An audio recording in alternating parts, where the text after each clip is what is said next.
Can stress alone lead to heart disease even if someone has no other medical conditions? I'll not say that stress a 50-50 or not 70-30. I can say that stress is a very important or integral part of our life. I'll not say as an individual you will not have stress. I cannot say that, because in life there will be ups and downs. You cannot lead a happier life every day. You cannot, I mean, how much ever I pray, please, day should be good. I mean, we wish people have a good day ahead, whatever we say that. But there will be some incidents which can aggravate your stress. So there are two types of stress: positive stress and negative stress. I mean, stressors, which we call as. Try to understand about stress management. Try to understand what are the causes of stress and try to eliminate them from your life. Because I cannot say that please don't take stress. I mean, if you're taking stress, also try to eliminate that you from your life so that you can lead a happier life. And if you're getting stress, you will automatically get high BP. You will automatically, I mean, not in one day or 2 day, but for a longer run, yes, you will get high BP, which is again a precursor of heart cardiac arrest.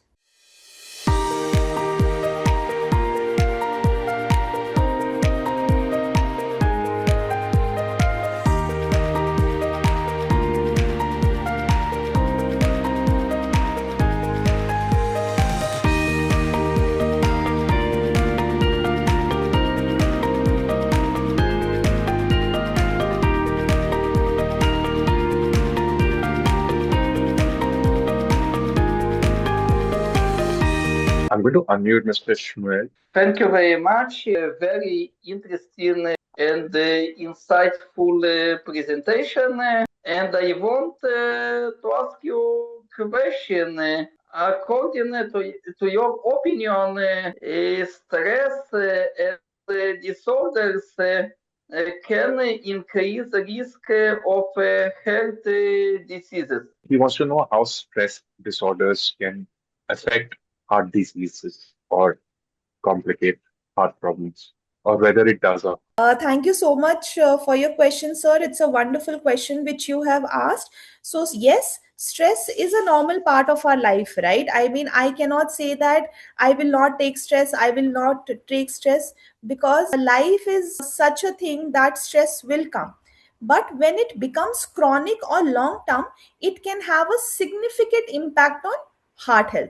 So, during periods of stress, the body releases some hormones like adrenaline, cortisol, right? So this hormones can increase the heart rate, can increase the blood pressure, making the heart work more harder. So this happens repeatedly over time. And I mean, if you're taking too much of stress, it can damage your blood vessels. It can also increase the heart disease. So chronic stress can also contribute to unhealthy habits like smoking, overeating, lack of physical activity, and poor sleep. So the good news is that stress can be managed through healthy lifestyles, right? By doing regular physical exercise, deep breathing, meditation, yoga, getting 7 to 9 hours of quality sleep, pursuing hobbies and relaxation activities, seeking professional help is nowadays a very common thing. If you're having any kind of stress, please go and meet a psychologist or psychiatrist so that they can help you. Don't deal with stress alone. There are people to help you. You are not alone. There are, as I said, there are people in our society who's going to help you out. So if you have stress high, I mean, a chronic stress, this can increase the hormones level, which can impair your heart. So this was my answer for your question. Yeah, thank you very much. And I have another short question. I want to ask you what authorities and the government of India do for reduce risk of health diseases in territory of India. How, what, according to you, are the Indian authorities or the Indian government is doing to reduce the rate of heart diseases or reduce heart issues in India? Okay, so first and foremost, the government has initiated many policies for heart disease prevention. One most important policy which I'll say is about National Program for Prevention and Control of Non-Communicable Disease, commonly known as NPNCD. So this was launched by the Ministry of Health and Family Welfare. The main focus of this policy was to prevent and control non-communicable diseases such as heart disease, stroke, diabetes, and cancer. The next program which our government was has initiated is called as Ayushman Bharat program. Ayushman Bharat program is a very affordable and accessible healthcare through health and wellness center offering screening for hypertension, diabetes, and other non-communicable disease. And there is Pradhan Mantri Jan Arogya Yojana also provides health insurance coverage for eligible families, including treatment for many cardiovascular conditions. Then for smoking, there is National Tobacco Control Program, which aims to reduce the consumption of smoking, public awareness campaign, tobacco cessation surveys. Then we have Fit India movement. Then we have many hospitals will do public awareness and screening so that they can reduce this non-communicable diseases, sir. Thank you very much. There's a question from a guest. How much physical exercise is too much? Why are people dying while working out in gym with sudden heart attacks these days? Correct. A very good question. I'll say that. So, regular exercise is one of the best ways to protect your heart. So, as I said, 150 minutes of moderate intensity exercise per week, such as brisk walking, cycling, swimming, can be done. If you're an adult and if you want to do a vigorous high intensity exercise, then you can do it for 75 to 150 minutes of day. And in addition, strength training at least 2 days per week is recommended. But this is a general exercise or physical activity which I'm conveying right now, but it requires a detailed assessment of an individual to tell me how much physical exercise needs to be done by that individual. Now, during this exercise, there are some warning signs that an individual can face, like chest pain, tightness, unusual shortness of breath, dizziness, fainting, palpitations. Like if they are walking, they'll feel that, oh, I am having breathlessness just by walking 10 meters. I'm just giving an example. So there's a requirement of checking it properly, assessing the patient properly, so that we can prescribe the good exercises. The next question was, why are some people dying of sudden heart attacks in the gym? Yes, news reports of sudden deaths during workouts can be alarming, but it's important to understand that exercise itself is generally beneficial and reduces the long term risk of heart diseases. Now, possible reasons can include they might have undiagnosed coronary artery disease, where narrowed arteries reduces the blood flow. There can be inherent heart conditions such as hypertrophic cardiomyopathy or certain electrical disorders, especially in younger individuals. There can be poorly controlled risk factors like high blood pressure, high sugar, cholesterol, smoking, diabetes. Suppose a third reason can be they are exercises continuously without doing proper conditioning, particularly after being sedentary. They're just lifting weight because a gym trainer has told. They're taking way too much of protein, which is again bad for the body. They are not taking electrolytes properly, which can damage or which can cause electrolyte imbalances. They are dehydrated mostly. So in some cases this can be the possible risks of getting cardiac arrests in young individuals, especially whenever they are exercising. Because if you have seen that gym people, they're taking too much of unusual protein, which is not good for the body. They're lifting weights, but do they know if this weight is good for their body or not? No, not an idea. So, yes, it is important to note that every sudden death in a gym is due to heart attack, right? Yes. I mean, but it is also very important to understand that not every dying in gym can be caused by heart attack. It can be due to some serious heart disturbances like arrhythmia or other medical conditions. So, a medical evaluation is often required to determine the exact cause of that individual.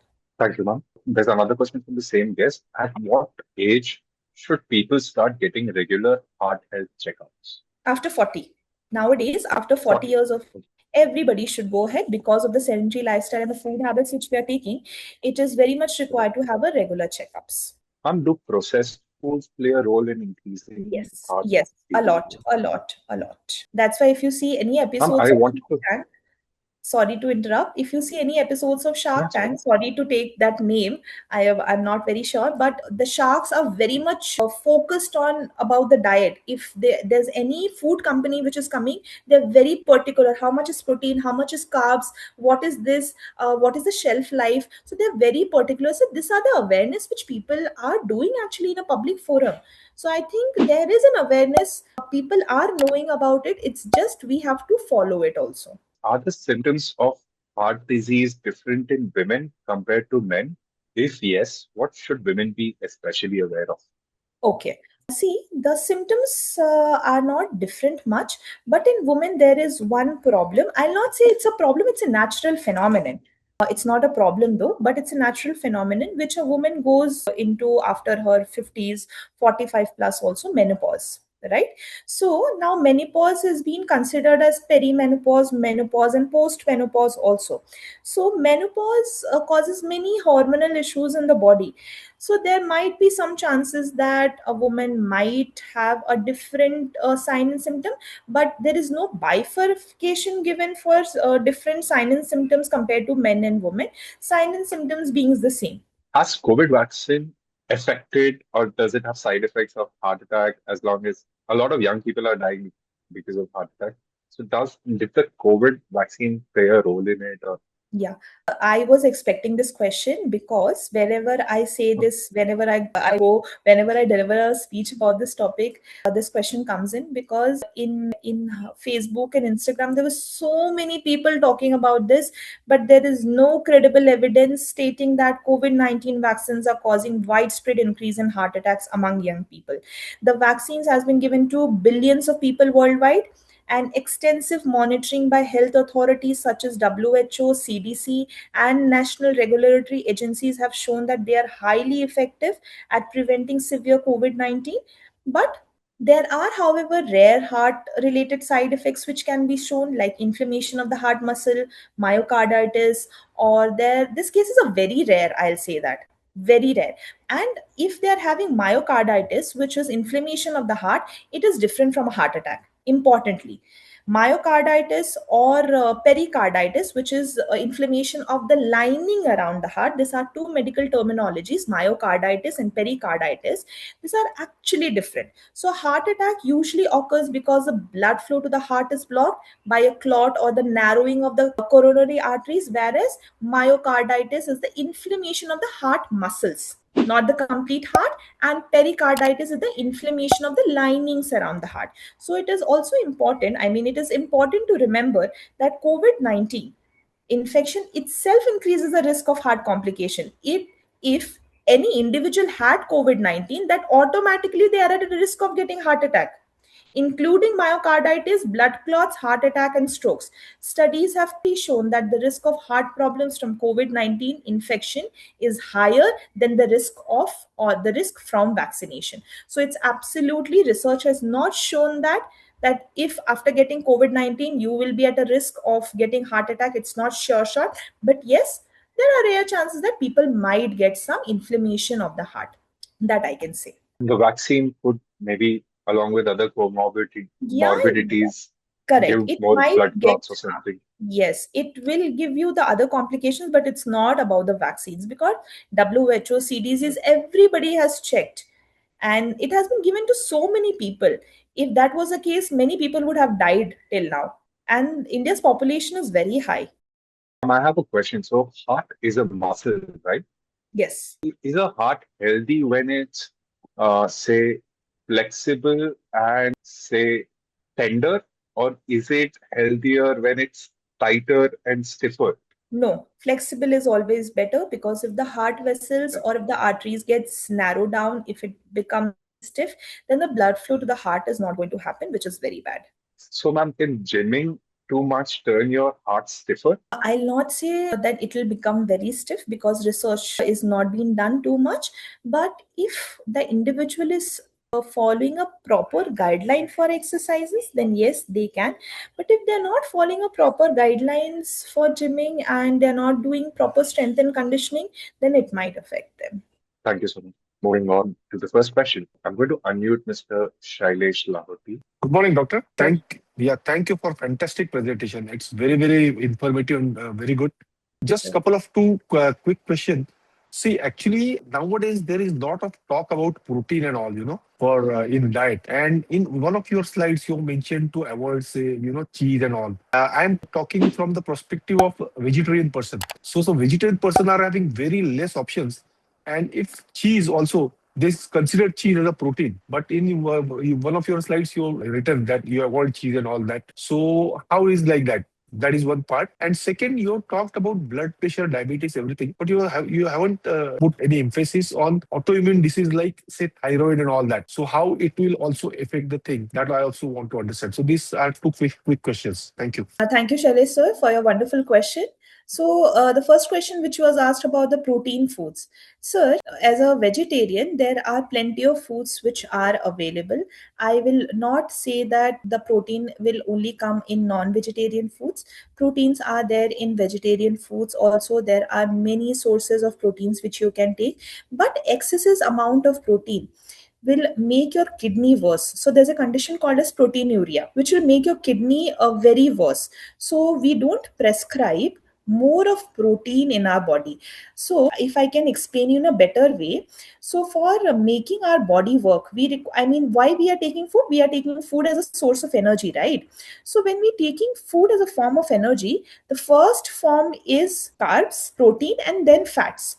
So we say that now again, carbs is also not very good. That's why we have dietitians which will make a tailor-made diet prescription for everyone, seeing your health condition. Now, for a baby, suppose 2 year or a growing baby, they can take plenty of protein. They can take ghee also. But for an adult, again, for an any adult who's 30 years or 35 or 40 years even, this all, if any food is going in an excessive manner, it is going to affect your heart, sir. Be it protein, be it unsaturated fat. So in my slide, I have put down the good fats also, which you can take in your food. Every fat is not bad for your body. So you should consider good fat, not bad fat. Coming to the second question of yours, I have put emphasis on diabetes mellitus, hypertension, obesity. I have not put much emphasis on thyroid is because thyroid is irreversible. If I take the complete, I mean, if the diagnosis has been done on a correct time, it can be irreversible. But diabetes mellitus and all, it takes a long time to get reversed, sir. Even BP, how much ever we are seeing that exercise, all that, yes, but if you do one two mistakes also, it might, I mean, it will going to rise your BP very soon, even your diabetes mellitus and obesity. That's why my whole motto was, what are the major conditions which are contributing to the heart disease? And they are diabetes mellitus, hypertension, and obesity. Which, I mean, if you see the graph of getting heart disease in 2025, because the recent data I have not seen 2025 or being it 2024, these are the major factors which are contributing to heart diseases, especially in Indian population. That's why I have put. But being thyroid, if you can take thyroid medications on time, it will be fine. So it is not going to contribute much on heart diseases. I hope your question is answered, sir. Yeah. Thank you so much. Thank you. Thank you, Shailesh Thank you sir. for joining us, sir. There's a question from Mr. Eskumar. He wants to know protein sources for vegetarians. Okay. Sir, protein sources for vegetarian will be curd. Curd has good amount of, so it is very good to have curd. Then you can go with the, if I can say, for vegetarians, protein sources. Curd is one, milk is one. Soya Soya. oil is very good. Soya bean is very good. You are not taking egg, then okay, vegetarians, soya, then milk, curd. Then I can say there are many vegetables also which are good sources of protein. Chickpeas is a good thing. Rajma is very good, which is plant-based protein. Then black grams, then green grams, which is also called as moong dal. Then soya bean, as you said, tofu is again a very good product which we can, vegetarians people can consume. Then flax seeds, chia seeds, pumpkin seeds, sunflower seeds. I guess these are good plant-based proteins. If you want to give me more, then dal is also a good source of protein, lentils. So I guess these are some good plant-based protein sources for vegetarian people. Thank you, ma'am. I just checked up the protein name in curd and on Google, and It's got casein, and it makes up 80% of its protein content, and the remaining 20% is Yeah. whey protein. Yes, yes, correct. The name was not coming in mind. Thank you so much. I was not aware. Thank you for bringing it up. A question from Anand. Yes. Can stress alone lead to heart disease even if someone has no other medical conditions? I'll not say that stress a 50-50 or not 70-30. I can say that stress is a very important or integral part of our life.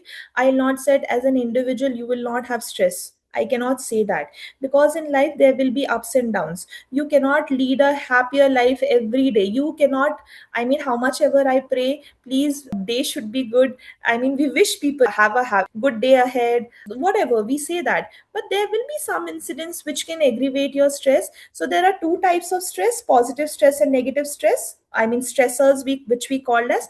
Try to understand about stress management. Try to understand what are the causes of stress and try to eliminate them from your life. Because I cannot say that please don't take stress. I mean, if you're taking stress, also try to eliminate that you from your life so that you can lead a happier life. And if you're getting stress, you will automatically get high BP. You will automatically, I mean, not in one day or 2 day, but for a longer run, yes, you will get high BP, which is again a precursor of heart cardiac arrest. Thank you. What's the biggest myth about heart disease that you'd like everyone to stop believing?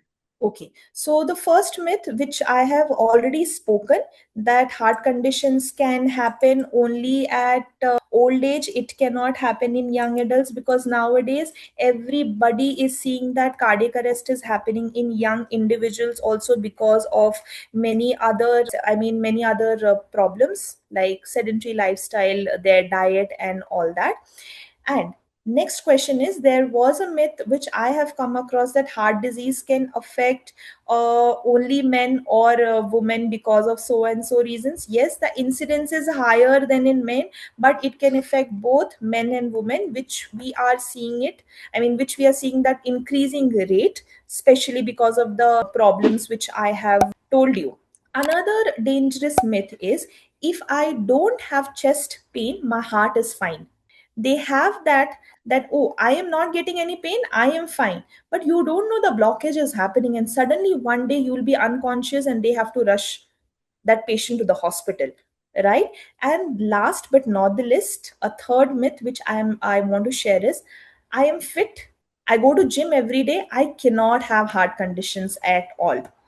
Whenever or while doing regular exercise, I mean, very good exercise is excellent for health, but it doesn't completely eliminate the risk of conditions like high cholesterol, inherent heart diseases, undiagnosed coronary artery disease. It can still be present in your body. That's why regular health checkups are very important, especially if you have a high risk factor or a family history of heart disease. So this will be the myths which I want to clear from my presentation and from my session. Thank you so much. Thank you so much for your time and patience. Yes. And I just want to say that please do exercise, please visit physiotherapists, please visit cardiologists if you're facing any kind. I mean, a small sign and symptom can lead a very dangerous thing in your life. So please, if you are facing any small sign and symptom also which is not usual, which is very unusual, you had one day, or you are not having every day, sorry, you're not having it every day, and suddenly one day you're having this sign and symptom, don't think that you will be fine if you just take rest. Don't think in that manner. Please visit a doctor, please visit a physiotherapist, so that we can help you out. There are tremendous advancements which has happened in healthcare technology. We can help in diagnosis, we can help in preventing it.